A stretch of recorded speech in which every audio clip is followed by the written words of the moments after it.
aí galera, aqui é KMG Animes e voltamos mais uma vez com Bakidou, mais especificamente para dar minha opinião sobre a saga do Sumo. Porque por mais que possa não ser o final dela e a obra esteja em hiato, a gente sabe muito bem que praticamente fechou todo o arco, não tem mais o que explorar na história. Literalmente já não tinha, e agora realmente não tem mesmo o que explorar. Se Bakidou vai continuar, que seja em uma nova saga para finalizar o mangá. Mas o fato é que agora eu quero falar minha opinião sobre tudo. O que eu achei dessa saga do Sumo, o que eu achei do Sukune, toda a sua trajetória, o que aconteceu durante esse arco e minha opinião depois desses anos que eu acompanhei a obra em si. Porque vocês sabem, né, que tem mais de 5 anos que eu venho trazendo Baki aqui no canal. Enquanto ninguém falava de Baki, eu sozinho trazia aqui para vocês. Então eu vim acompanhando muita coisa dos lançamentos, desde Bakidou e também Bakidou Parte 2, ou Bakidou 2018, que é o do Sumo. Enfim, vamos falar sobre essa obra, sobre essa saga. Primeiramente, eu queria falar sobre o contexto da saga, o que de repente estaria acontecendo, qual é o contexto da história. O contexto da história seria sobre justamente Tokugawa ter encontrado alguém que poderia fazer um diamante com as próprias mãos, contradizendo tudo que Yujiro e as pessoas conheciam, sobre o fato de que nenhum ser humano poderia fazer um diamante com a mão. E aí vemos que sim, apareceu essa pessoa, apareceu esse personagem, e por conta disso Tokugawa ficou extremamente empolgado com ele e começou a ajudá-lo e começou também a falar com ele para que ele se tornasse um lutador. Vendo isso, a gente pensa, caramba, vai ser insano pra cacete, vai ser a melhor de todas as obras. E também muitas pessoas começaram a inflar muito a obra, dando hype exagerado. Eu lembro que estava no capítulo 50, alguma coisa assim, quando comecei a trazer ela aqui no canal. Hoje em dia já tem mais de 100 capítulos aí, praticamente, à frente da época que eu comecei a trazê-la. Mas o fato é que as pessoas tinham um hype muito grande. Desde a época que eu trazia Bakihama, que eu tava ali narrando, as pessoas diziam que era a melhor saga, era uma coisa incrível, era insano só pelo fato do cara fazer um diamante com as mãos. Esse sempre era o argumento. Se Sukune consegue fazer um diamante com as mãos, então a obra é boa, a saga é boa, a história é boa, tudo é bom. Sempre foi esse argumento. Mas as coisas mudaram de lá pra cá, porque mais pessoas começaram a consumir Baki, e aí as opiniões mudaram completamente. E uma das primeiras coisas que acontece, e aí é o tópico 2, que é Oliva versus Sukune. Foi muito estranha essa luta, por mais que ela faça sentido, tendo em vista que todos os personagens podem ser derrotados se eles forem orgulhosos, se eles não prestarem atenção, se eles vacilarem. Ainda assim, foi uma luta ridícula, onde a gente viu mais uma vez um personagem gringo, né, estrangeiro sendo derrotado, e isso amarga bastante quando a gente pensa que isso já tinha acontecido milhares de vezes em Bakidou 1. E aí, o que acontece é que a luta simplesmente se resumiu em o Oliva fazer força nas suas costelas e quebrar a própria costela usando a força dele com a de Sukune, e isso me deixou já bem chocado, né, logo no início da série em si. Então eu acabei pensando, mano, será que essa série vai ser tão boa mesmo? Ela tá parecendo ser bem forçada já de início.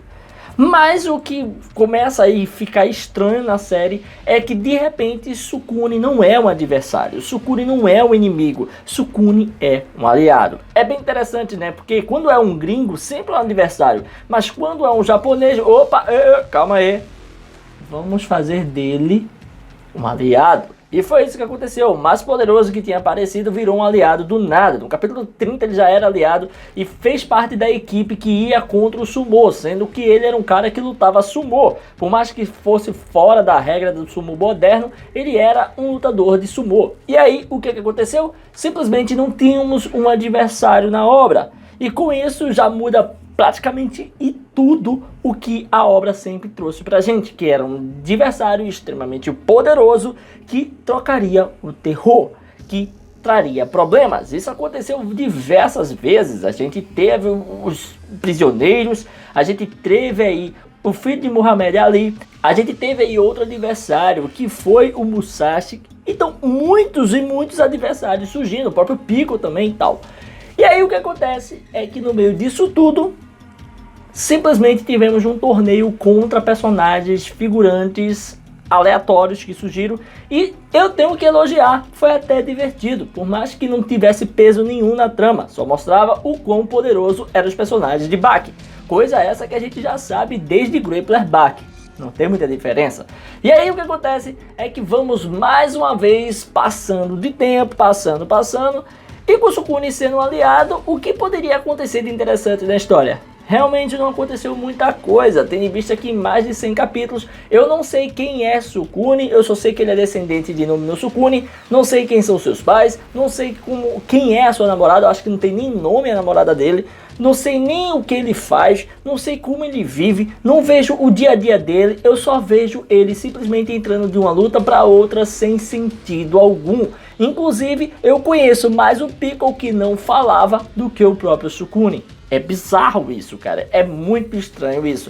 Então isso acaba deixando mais pobre ainda esse arco do Sumo, porque o protagonista do arco, ele não tem informação nenhuma sobre ele. Eu não sei quem é Sukune, o que Sukune é, quem ele é, qual é o jeito dele, quais coisas que ele gosta, eu não faço a mínima ideia.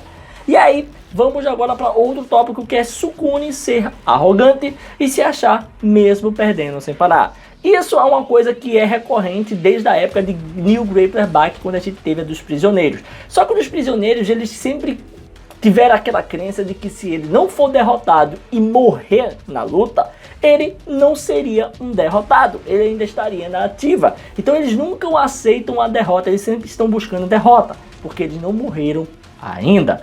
Mas aqui é diferente com o nome no Sukune. Sukune não quer morrer. Sukune até pode ter até medo, não sei se ele tem, porque eu também não conheço muito Sukune desde que ele apareceu na obra, mas tipo, o Sukune em si, ele é apenas arrogante porque ele é arrogante. Ele perde diversas vezes durante todo o arco em si, e ele continua sendo arrogante, se achando. Uma coisa é Yujiro ser arrogante porque ele é poderoso pra caramba, e ele sabe o que ele tá falando e ele sabe que ele vai vencer.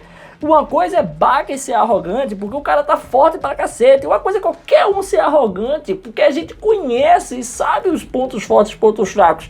Inclusive, pouca gente é arrogante no nível de Sukune. Sukune é arrogante pra caramba, o cara se acha num nível absurdo, cara. Até mesmo chegando a mentir, pedindo clemência para não ser esbofeteado pelo Oliver e depois falando, eu tava testando ele, não tava sério não. Sacanagem, né? Então, mas como se não bastasse o protagonista ser fraco, ruim, não ser tão bem feito, não ser desenvolvido, continuar a mesma coisa que ele desde quando ele apareceu no capítulo 1, o que piora mais ainda é que o Jiro, ele só faz andar e não serve pra nada na obra. Tanto que ele era um grande antagonista, ele não é mais, a gente entende isso e eu até aceito isso. Mas pra que ficar mostrando ele se ele não vai servir de nada? Onde até mesmo a gente teve ali um feito de velocidade, né, barra precisão, que foi o Jiro tocando do lado do arpão, né? Por mais que seja lendo, ainda é pesado pra caramba.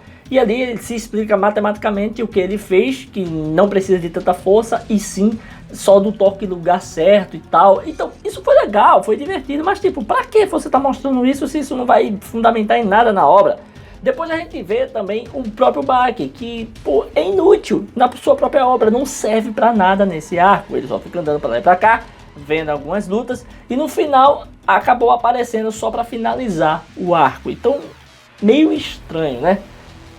E para fechar com chave de ouro aqui, minhas opiniões sobre Bakidou 2018, a história é sem objetivo. Talvez fosse para mostrar o Sumo e suas técnicas, porém falhou miseravelmente sobre isso, foi bem medíocre, tendo em vista que cadê as técnicas do Sumo? Tinha muita coisa pra mostrar. A única coisa que eu conheço é o Harite, que é os tapas do Sumo, que são fortes pra caramba. O fato dele pegar e derrubar a galera.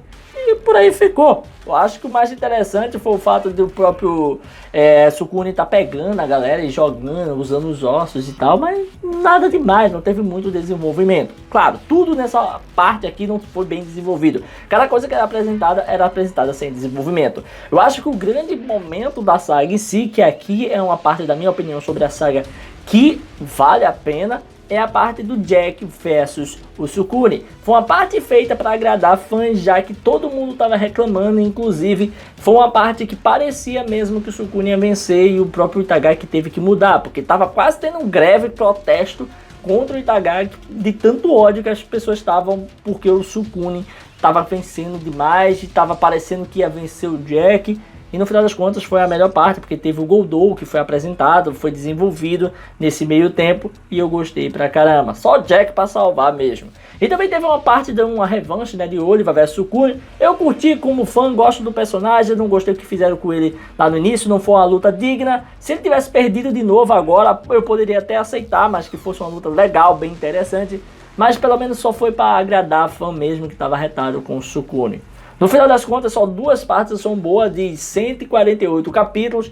Teve o Kehara que apareceu, mas eu não vou mencionar muito ele, porque eu não sei o que pensar sobre ele. Ele foi um personagem cheio de potencial que de repente foi descartado em 10 capítulos. Estranho pra caramba isso, a decisão, as loucuras que foi feita nessa saga em si. Agora eu pergunto a vocês, o que vocês acharam sobre a minha opinião? Você acha que eu tô errado? Vocês acham que eu falei besteira? Vocês acham que essa saga tem pontos positivos além do Jack e do Oliver se vingando, e essas coisas em si? Eu quero essa opinião, quero saber um pouquinho o que vocês acham, quais são as partes importantes aí, alguma coisa que eu não falei sobre essa saga que eu deixei pra lá. Beleza? Valeu, galera, fui!